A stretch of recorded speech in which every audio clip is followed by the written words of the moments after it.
네, 여러분, 안녕하십니까? 여기 햇살 정원이에요. 지리산의 운치를 보면서 지금 여러분과 소통하려고 지금 이 동영상 녹화하고 있습니다. 창밖에는, 여러분한테 보여주고 싶으네요. 보여드릴까요? 짜잔, 보이십니까? 어, 운치가 아주 아름다워요. 구름이 산 정상에서 중턱에 걸려 있고, 밖으로 본 촉촉하게 봄비 젖은 이 세상은 너무 아름답죠. 정말 도시에 계신 분들은 이렇게 아름다운 풍광을 못 봐서 너무 안타깝네요. 제가 지금 잠시 보여드렸습니다. 자, 오늘도 여러분과 소통하려고 여기 마주 앉았는데요. 자, 오늘은 또 저에게 질문 주신 내용을 갖고 소통하려 합니다. 요즘 우리 정치가 혼란 전국으로 빠져들고 있죠. 도대체 이게 다음 대통령은 누가 되고 총선에선 어떻게 될까? 여러분 막 특히 남자분들 궁금하시잖아요. 그래서 그 어떤 남자 수행자분이 저에게 질문했어요. 혜라님, 차기 대통령은 누가 될까요? 여러분, 대통령이란 자리는요, 사실은 그 자리가 책임도 막중하지만 또한 행복도 크게 누릴 수 있고, 행복을 크게 누릴 수 있다는 거는 불행도 클 수 있다는 의미예요. 행과 불행은 하나죠. 그래서 전직 대통령, 박근혜 대통령은 영광을 맛봤지만 여자로서 최고의 영광이죠. 남존여비 사상이 아주 그냥 그 강대한 이 대한민국에서 여자로 대통령이 됐다는 그 영광은 엄청난 거죠. 그렇죠? 영광과 치욕은 하나이기 때문에 또 치욕의 날을 겪고 있는데 어찌 보면 차기 대통령은 누가 될까 보다 어떤 사람이 되는 것이 가장 국민에게 좋고 그 사람에게도 영광이 되고 우리 민족의 발전도 앞당기는가. 그거에 대해서 먼저 얘기가 돼야 될 것 같아요. 그래서 대통령의 역할을 잘 수행할 수 있는 분에 대해서 그 마음에 대해서 먼저 말씀드립니다. 여러분 인간은요 모든 에고는 두 가지 마음이 있습니다. 강자와 약자, 가해자와 피해자, 열등이와 우월이 두 가지 마음이 있는데 과거의 물질주의 시대에서는 왕, 대통령, 권력 있는 사람 하면 누가 있을까요? 당연히 강자죠. 강자가 있습니다. 강자란 인간의 무의식 속에 약자와 강자가 하나인데 약자의 마음을 인정 안 하고 버려서 강자의 마음도 인정 안 하게 됐는데 이 두 마음 중에 어느 쪽을 주로 쓰고 어느 쪽의 마음에 가 있는가. 이건 쓰는 게 아니라 그냥 나는 강자야, 나는 약자야. 이 무의식의 두 가지 마음 중에 하나와 합체돼 버린 에고를 의미하는데 강자를 쓰는 주로 강자 마음을 쓰는 사람입니다. 그 강자 마음을 쓰는 분들이 과거의 물질주의 시대에 권력을 가졌고 왕과 대통령을 했죠. 그래서 그분들이 대통령을 할 때 강점은 뭐냐면 추진력이 있어요. 나는 강자야. 그러니까 막 추진을 하고 뭔가 이 강한 힘을 씁니다. 그래서 자기한테 순종하는 약자들에게는 어떻게 하냐면 보호해 줄 수 있어요. 나는 강자니까. 딱 보호함을 씁니다. 그리고 밖에 나가서도 큰 소리를 빵빵 치고 용감하지요. 어떤 부분은. 그런데 이분들의 약점은 뭐냐? 약자 마음을 이해해 주지 않아요. 특히 나한테 무조건 굽히면서 네 하고 순종하는 약자는 그래도 나한테 순종하니까 받아주고 이해해 주지만 나에게 순종하지 않고 반항하는 약자에 대해서는 너무 강자한테 굽히는 게 치욕스럽고 굴욕스러워서 반항을 하면서 대드는 약자에 대해서는 가차없이 무자비하게 그들의 마음을 이해 안 해주고 벌 주고 그들을 몰아세우고 이래서 상처를 많이 줬지요. 또한 나와 같은 강자로 경쟁하려고 하는 강자에 대해서도 무자비하게 절대로 나와 대항 못하게 딱 누르는 힘이 있어요. 이거는 장점이자 단점이에요. 어떤 마음도 좋은 마음, 나쁜 마음 없습니다. 제가 늘 얘기하죠. 그래서 좋은 면이 있으면 반드시 부작용의 면이 있는 거예요. 그래서 어두운 면과 밝은 면이 다 있었어요. 그런 부분에서는 굉장히 위협적이고 그리고 이분은 이런 캐릭터는 외로워요. 왜냐하면 너무 두려워서 가까이 갈 수가 없어. 가서 말 잘못했다가 조금이라도 심기를 건드려서 그 사람 비위에 어긋나면 어떻게 됩니까? 네가 나한테 대항하니 하면서 딱 눌러버리고 벌을 받을 수 있거든요. 그리고 완전히 버림받을 수 있으니까 너무 무서워서 무조건 굽혀야 되고 자기 의견을 개진하면서 다가갈 수 없어요. 이럴 때는 진정한 소통이 안 되거든요. 마음을 딱 열고 어떤 말이라도 할 수 있어야 진정한 소통인데. 그래서 사실은 고독하고 외로웠죠. 그 강자 애고를 쓴 분이 박근혜 전 대통령 아닙니까? 그래서 그분이 진짜 위험할 때 옆에서 지켜주지 않았어요. 왜냐하면 그분을 스스로가 옆에 사람에게 곁을 주려면, 옆에 사람과 친해지려면 옆에 사람한테 약자를 써야 되거든요. 그래서 도움도 좀 받고 내 속의 마음, '나 이렇게 힘들어.' 이런 마음을 좀 써 줘야 옆에 사람과 소통이 되면서 '아 내가 저분을 좀 도와줘야 되겠다.' 이런 마음이 올라와서 기꺼이 도와주고 옆 사람과 소통이 돼서 단단하게 돼서 내가 어려울 때 나를 탁 도와주게 되는데, 그분이 절대 약자 마음을 안 쓰거든요. 또한 그 약자 마음을 절대 못 쓰게 된 데는 우리나라의 남존여비 사상이 뿌리 깊게 있죠. 한국 여자들 거의 대다수가 무의식 속에 너무나 남자에게 무시당한 여자 열등이, 그 수치스러운 애고가 있어요. 그래서 절대 약자를 보기 싫은 마음이 있어요. 그러니까 절대 약자를 안 보는데, 인정을 안 해주는데, 대통령이 됐으니 더 강자를 봐야 된다는 마음 때문에 절대 요만큼도 약한 마음 안 보이려고 주변 사람과 소통을 안 한 거예요. 밥도 혼자 먹고 뭔가 조금이라도 트집 잡히고 약점 잡히면 나를 무시할까 봐 너무 무서워서 내 여자 약자를 인정을 안 한 거예요. 이게 이분의 불행의 씨앗이죠. 기꺼이 인정했어야 돼요. 나보다 강한 남자분들, 내 밑에 거느린 분들 불러다가 내가 이렇게 외롭고 힘든 여자 약자 마음이 있으니 나를 좀 잘 도와주세요 하면 그분들이 기꺼이 무시하지 않고 제가 도와드려야죠 하고 충성심을 썼을 텐데, 그 기회를 주지 않은 거예요. 그냥 두려워서 충성하게 만든 거죠. 그러면 안 돼요. 사랑해서 충성하게 만들었어야 되는데, 사랑하게 하려면 소통이 돼야 되고 기꺼이 약자, 자기의 열등한 약자를 인정하고 그 마음을 공감해주고 그런 사람만이 소통이 되는데 소통이 안 됐던 거예요. 그래서 진짜 그 약자 마음을 절대 인정 안 해준 애고기 때문에 지금 그렇게 약자의 현실에 떨어져서 아픔을 맛보고 그러고 계신 거죠. 그리고 지금 이제 현직의 문재인 대통령께서는 무의식 속에 강자, 약자, 애고 두 가지가 있는데 절대 약자를 인정 안 하니까, 강자를 인정 안 하니까 약자도 인정 안 하게 된 거예요. 강자를 미워하죠. 강자는 가해자고 나쁜 거야. 그래서 데모도 하고 반항하면서 강자에게, 그에게 내 뜻을 관철시키려고 했습니다. 이때 저는 약자입니다 구부리고 했으면 관철이 되는데 그렇지 않고 내 약자를 너무 굴욕스럽게 느껴서 강자는 나쁜 거라고 생각하니까 약자가 되는 것도 너무 치욕스럽죠. 그래서 무시해버렸어요. 그래서 이분의 에고는 어떠냐면 약자와 하나 되는 거. 그러면 이분의 강점은 뭐냐면 주위 분들, 가까이 있는 분들로부터 사랑을 받고 이분을 도와주려고 해요. 옆에 있는 분들이. 왜냐하면 약자를 쓰거든요, 주로.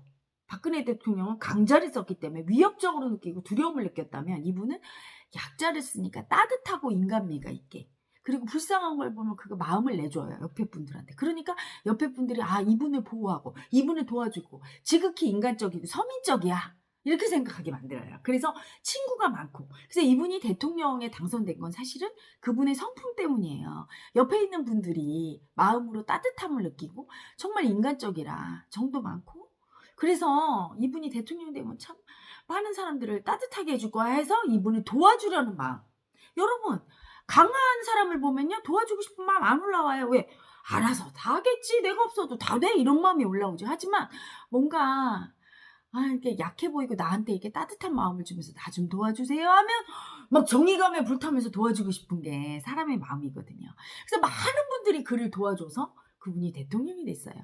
그런데 주로 이렇게 약자 마음을 쓰는 분은요, 그 강자가 됐을 때 단점이 있죠. 장점은 그렇게 옆에 분들은 많이 도와줘요. 이분이 실수해도 덮어주려고 하고. 하지만 사실은 맨 위에 그 어떤 단체의 수장이나 일국의 대통령이나 강자는 강자 마음을 쓸 줄 알아야 돼요. 결단성이 있고 확 밀고 나가고, 그리고 다른 나라와 그 대통령과 대통령, 수장과 수장끼리 만났을 때 딱 강자 마음을 써줘야 상대가 날 무시하지 않고 딱 상대를 제압할 수 있는 힘이 생기거든요. 근데 이분은 그게 이제 취약한 거죠. 그래서 굉장히 따뜻하고 배려 있고 약자인 분을 만났을 때는 배려를 하고 하니까 그분이 볼 때 굉장히 좋은 분으로 보이지만 진짜 강자를 만났을 때는 무시받기가 쉬워요. 어, 약자구나. 모든 에고는요. 자기 마음은 잘 못 느껴도 남은 탁 보이거든요. 여러분 느끼잖아요? 딱 봐서 만만한 사람이 있고, 이 사람 만만하지 않은데? 두려워. 조심해야 돼. 이렇게 경계경보 발령되는 사람이 있죠. 그건 그분이 무의식 속에 어떤 에고를 쓰느냐, 강자를 쓰느냐, 약자를 쓰느냐에 따라 달라요. 아주 열등하고 약자를 써서 누구에겐가 굽신굽신하는 그런 약자를 쓸 정도로 아주 약한 분은요, 무시당하고 다녀요. 왜냐면 약자가 보이거든요. 하지만 아주 강자를 써서 가만 안 두겠어 이렇게 막 물어 뜯을 듯한 강자를 쓰는 살기 쓰는 사람은 다 피합니다. 응? 그분이 나이 늙고 힘없는 할머니일지라도 막 거칠게 구는 분한테는 안 다가가죠. 말로는 이래. 아유 뭐 똥이 무서워서 피해 들어서 피하지 이러지만 무서운 거예요. 그 살기가. 그래서 이분의 약점은 그거죠.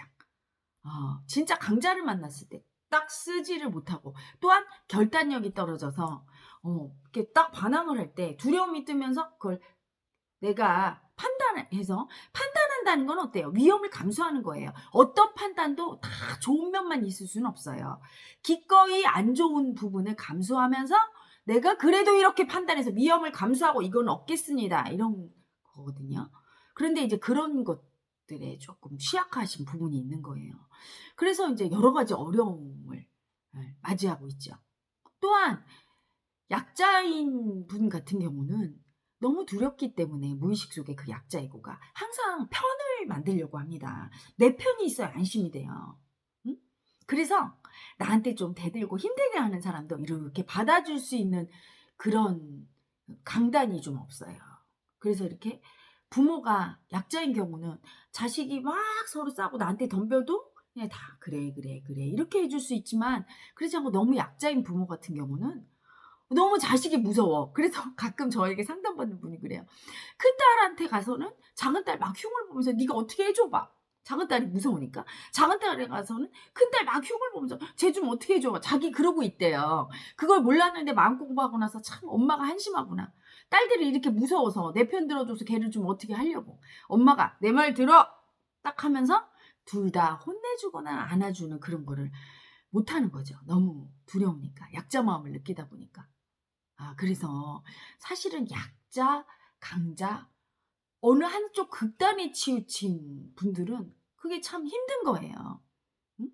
또 약간 어정쩡한 분이 있죠. 약자도 아니고 강자도 아니고 이인자 관념을 쓰는 분이 있어요. 대표적인 예로 우리 안철수 대표님이죠. 그분 같은 경우는 이인자 관념을 씁니다. 강자죠. 남자로 태어났으니까 강자예요. 그리고 아들이니까, 그리고 맏아들이니까 강자지만 아빠한테 진 아들이에요. 우리 인간의 무의식 속에 성관념이라고 하죠. 여자 남자로만 해석하는 에고가 있어요. 태어나서 아버지도 남자, 나도 남자, 아들 입장에서 엄마는 여자예요. 이때 이 여자인 엄마가 아버지를 더 존중했느냐, 나를 존중했느냐, 어떤 남자를 선택해서 더 우월하게 인정했느냐에 따라서 내가 1인자가 되기도 하고 2인자가 되기도 해요. 엄마가 아버지는 무시하면서 아들은 이렇게 떠받들어서 남자로 엄청 우리 아들은 대단한 남자야 이렇게 존중했다면 이 아들은 처음 만난 동성인 아버지를 이겼잖아요. 1인자가 돼요. 그래서 다른 세상을 살면서 만나는 모든 남자는 아버지로 투사되기 때문에 이겨버려요. 이깁니다. 그런데 처음 만난 아버지한테 졌어. 처음 만난 남성, 수컷한테 진 수컷은 그 다음부터 만나는 남자들이 전부 아버지를 투사되기 때문에 집니다. 머리로 진다고 인정을 안 해도 잠재의식이 지기 때문에 나는 양보해 하면서도 양보가 아닌 거예요. 무서워서 물러나는 거예요. 나는 무의식 속에 나는 2인자야 이런 마음이 있거든요. 그 마음을 인정하고 알아차리지 않는 한 그 마음은 평생 동안 운명으로 나를 지배하죠. 무의식 속에 에고가 내 현실을 창조하고 내 머리는 그냥 해석할 뿐이지 그 마음을 따라가게 돼 있습니다. 어떤 핑계를 대서든. 그래서 이분 같은 경우에 항상 양보하는 듯한 제스처를 취하지만 사실은 2인자의 관념이 물러나야 된다고 신호를 보내는 거예요. 2인자가 아닌 분은 절대 안 물러나요. 탁 뺏어버립니다. 내가 1인자야 이러고 딱 나서는데 이분은 그 결기가 없는 게 바로 그 2인자가 올라와. 결정적인 순간에 2인자가 올라오면서 물러서게 돼 있어요. 그래서 예전에 박원순 시장님과 서울시장 할 때 양보한 것도 그 2인자관요. 문재인 님과 그때 경선하면서 그렇게 2인자가 된 것이 바로 2인자관이요. 그래서 그 관념을 버리지 않는 한. 그래서 이분은 아주 강자도 아니고 강자 중에서 2인자 관념이에요. 그래서 이쪽도 저쪽도 아니니까 어느 쪽의 사랑도 못 받아. 제일 불리한 형국이에요. 자, 셋 다 불리해요. 그쵸? 어떤 단점이 있어, 약점이 있어요. 이걸 다 극복할 수 있는 방법이 뭔가? 내 무의식 속에 강자 마음, 약자 마음, 요 두 마음을 다 인정해 준 사람. 내 안에 나는 약한, 열등한 약자입니다. 이것도 인정하고, 약자도 될 수 있어요. 인정하면. 그러면 저절로 나는 엄청난 강자입니다. 이 마음도 인정하게 돼요. 그러면 2인자가 될 수도 있고 2인자 마음도 인정하고 이렇게 내 마음을 다 인정한 사람은 그 마음을 쓰게 되지요. 약자가 돼버린 사람은 강자를 써야 될 때도 약자를 쓰니까 문제고 강자가 돼버린 사람은 내가 좀 약자를 써줘야 될 때 서민들한테 갈 때는 약자를 써야 되잖아요. 그들의 아픔을 이해하고 그렇죠? 강자인 강대국의 정상을 만나는 때는 어떻게 해야 됩니까? 강자를 탁 써줘야 되는데 그냥 약자가 돼버린 분은 그걸 못 써주는 거잖아요. 근데 그걸 다 인정한 사람은 어떻죠? 씁니다. 써줄 수 있어야 돼요. 그래서 사실은 지도자일수록 무의식을 알고 무의식 속에 내 모든 에고, 내 마음을 다 인정한 사람이라면 최고의 지도자죠. 서민들이 울 때 같이 울어줄 수 있어요. 같이 운다는 건 약자가 된다는 거예요. 가슴 아프게 울어줄 수 있고 밖에 나가서 세계 정상이나 내가 뭔가 강자를 쓰고 제압해야 될 때는 어마어마한 강자를 써서 같이 탁 맞짱을 떠줄 수도 있고 빼앗긴 2인자를 볼 때는 같은 2인자가 돼서 위로해 줄 수도 있고 뭐 다 자유자재로 이 마음을 구성하는 분이 나온다면 그분도 행복할 것이고 우리 국민도 너무 행복할 거예요. 그리고 나라가 하나로 화합이 돼서 나가는 데도 참 도움이 될 것이고 우리 국민이 그렇잖아요. 결단력 있게 밀고 나가주기를 원해요. 절대로 나가서 지는 꼴 보기 싫어요. 하지만 아픈 우리 약한 우리 마음은 자식의 마음은 좀 인정해주고 좀 같이 아파하고 그런 서민적이지만 하지만 또 왕 같은 사람. 그러니까 욕심이 많아. 우리 국민들의 문제는 그냥 욕심이 많아요. 그러니까 외국에 있는 분들이 그러잖아. 아니 우리 너희 한국 사람들은 뭐 이렇게 바라는 게 많니? 그렇죠. 우린 바라는 게 많아. 대통령이 서민적이기를 원하기도 하고 그렇죠? 아주 뭐 대단한 왕 같은 존재이기도 원하기도 하고 전부 나라님 탓했잖아 우리는. 흉년이 들어도 나라님 탓. 사건 사고가 나도 나라님 탓. 세월호 사고 나니까 대통령 탓. 요새 또 마스크 대란 나니까 대통령 탓. 이렇게 계속. 왜? 너무 사랑하는 거예요. 너무 바라는 게 기대가 많은 거야. 너무 좋아하니까, 너무 사랑하니까 미움도 크고, 너무 바라는 거야. 너무 존경하고 큰 분을 원하는 욕심이죠. 그렇죠? 하지만 욕심 필요합니다. 바라면, 잠재의식에서 간절히 원하면 이루어지죠. 괜찮습니다. 욕심 부리면 우리의 지도자는 그런 분이 올 거예요. 그래서 우리 국민은 욕심이 많아서 우리의 아픔도 알고 그래서 친구 같고 부모 같고 막 그런 서민적이다가 또 어떨 때는 아주 왕 같은 아주 그래서 너무너무 존경스럽고 너무 자랑스럽고 함부로 무시하지 않고 외국에서 이런 사람 이런 지도자를 원하는 거예요. 그래서 때에 따라 이 마음을 다 쓸 수 있는 사람만이 그걸 할 수 있죠. 응? 차기 대통령은 그런 분이 나와야 되지 않을까요? 응?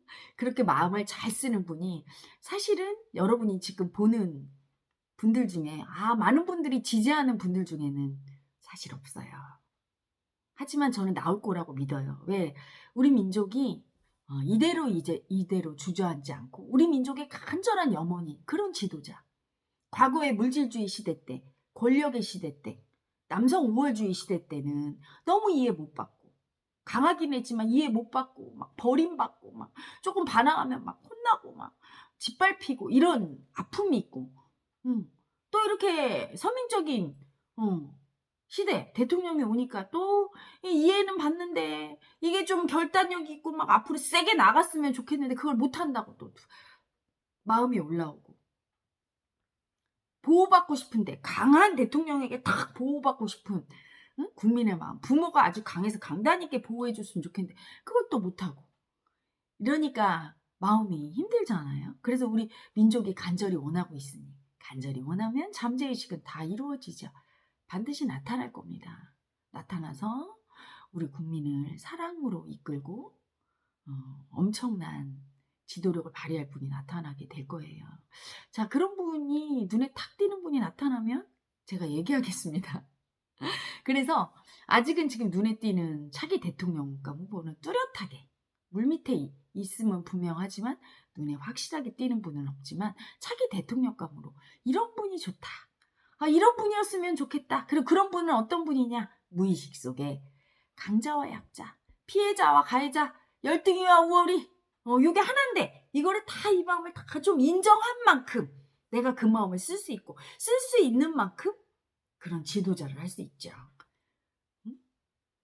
국민을 설득하지 못하는 지도자는 사실은 불행한 지도자고 국민들도 불행하고 본인도 불행합니다. 설득력은 어디서 나오죠? 마음의 공감 능력. 마음의 공감을 발휘할 수 있으려면 소통할 수 있으려면 기꺼이 내 무의식 속에 약한 마음, 강한 마음, 피해자 마음, 가해자 마음, 열등의 마음, 우월의 마음을 다 인정해서 다 품을 수 있어야 돼요. 심지어 반항하고 나를 미워하고 대드는 사람의 마음도 다 인정해서 그 마음이 다 내 마음임을 알고 다 품을 수 있을 때 그럴 때 진짜 설득력 있는 지도자가 될 수 있죠. 그런 지도자를 볼 수 있는 해안이 있어야 되고요. 국민이.